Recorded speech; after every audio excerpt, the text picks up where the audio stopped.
Some video game franchises manage to have a long legacy with plenty of critical and commercial success without making much of a dent in the lexicon. Worms is one of them. It's been around since 1995, but Worms Armageddon is considered the height of the franchise, and it was released way back in 1999.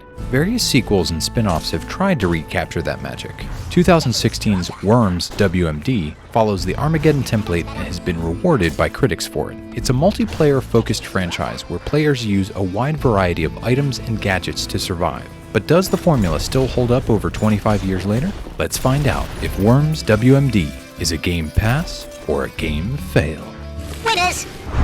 Worms W.M.D. is a 2D turn-based strategy game where your goal is to take out all the enemy worms. You do this by reducing their health to zero or by knocking them off the map altogether.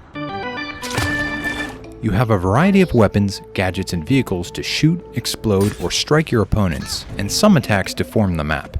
This is important because it removes cover, leaving the worms vulnerable due to their limited mobility. The concept is interesting, and there still isn't much else like it.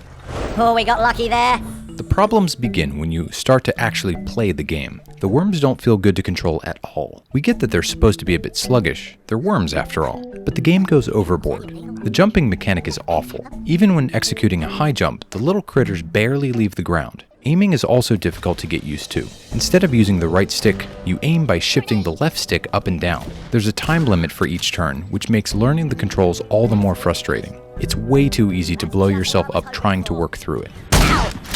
It also never teaches you advanced techniques. There are plenty of tutorials, but most of them are skill challenges based on the various weapons and vehicles. The single-player campaign is essentially the same exact thing. This makes each stage more of a puzzle to solve than a fun strategic challenge. It also throws the difficulty curve all out of whack. One opening mission has you trying to shoot what seems like inaccessible enemies from a tank.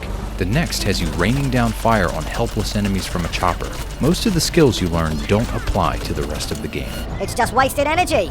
However, Worms games are truly driven by their multiplayer options. Worms W.M.D. has both local multiplayer and a plethora of online options. I'll take you all on!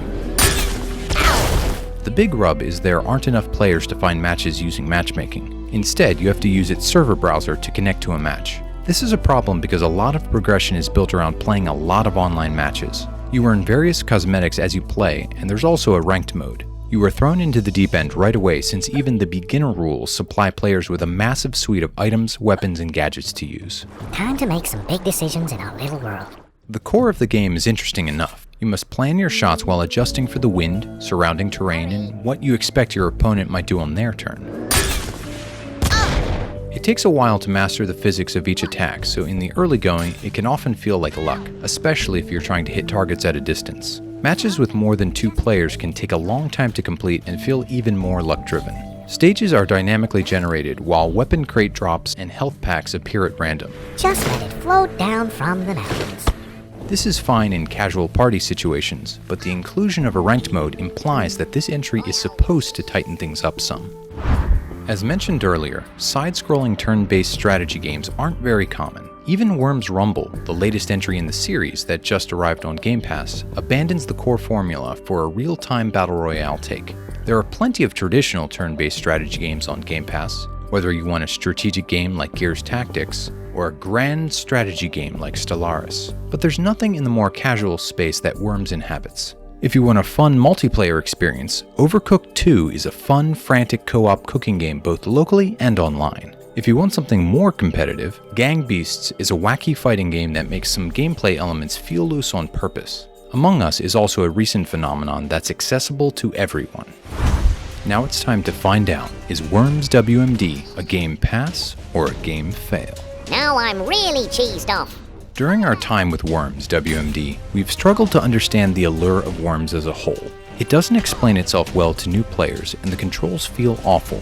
It just feels old in general, and its player base is too small to satisfy its ambitions. There's obviously a reason that it's endured for over 25 years, but when its developer abandons its tried and true formula, there's no better indicator that it's time to move on. Its one saving grace is that there isn't much like it, but that's probably for a reason. It can be fun with friends, but there are plenty of better multiplayer options on Game Pass that don't feel like dinosaurs. Worms W.M.D. gets a game fail. Next week, we're looking at games added to Game Pass in June, and the randomizer selects Darkest Dungeon.